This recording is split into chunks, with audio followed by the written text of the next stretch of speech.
This is the third time I've tried to record this podcast, and I'm quite emotional. And I guess that's the reason why I'm stumbling. So just bear with me here. I'm not gonna stop it again. So we'll just see how this goes. But I wanted to record this because I wanted to just give an example of what grief is like, and how memories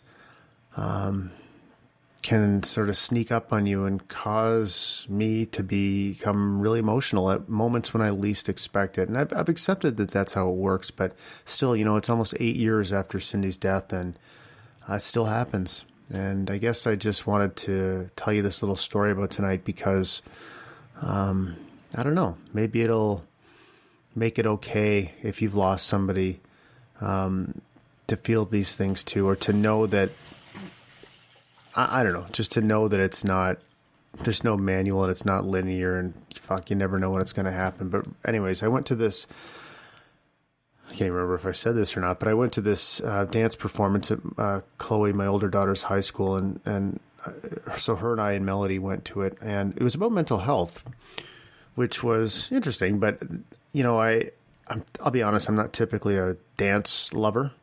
But we went to the performance, and it was absolutely beautiful.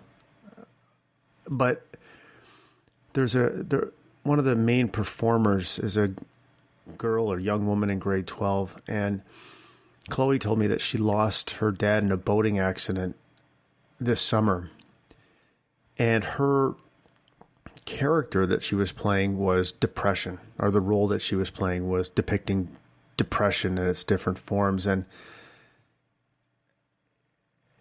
as I watched her perform, she was so beautiful and so strong and such an incredible dancer.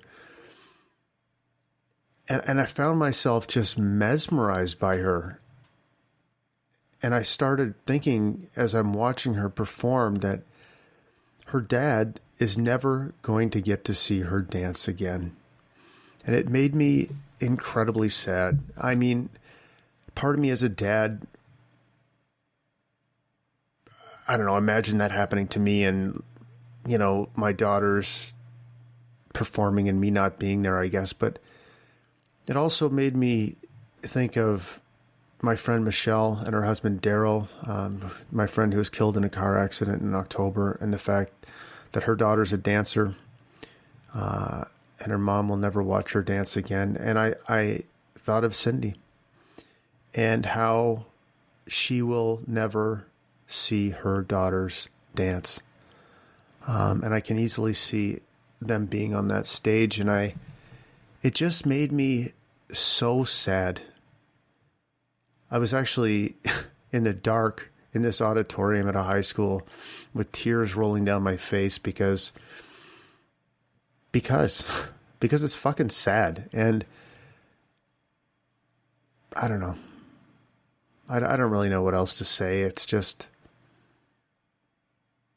these things happen, and to watch this young woman carrying on, I can't imagine what must have been going through her mind, playing this role. And I don't know. I mean, I guess I have no way of knowing what was going on in her mind, but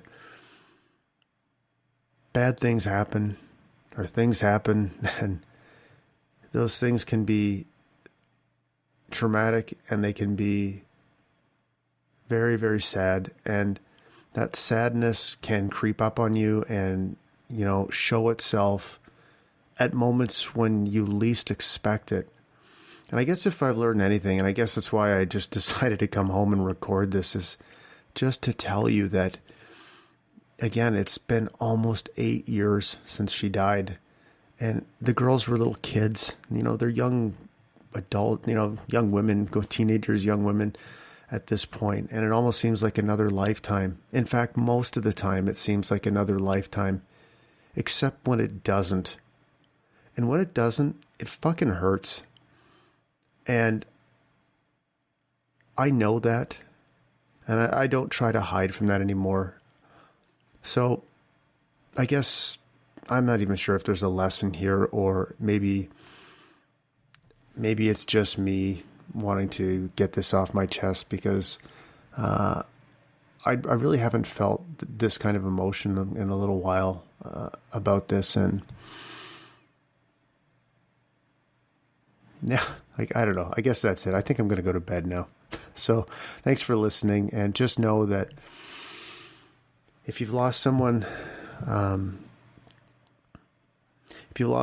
that's close to you, that you care about, honor their memory by letting yourself feel the feelings that happen, and honor their memory by talking about those feelings.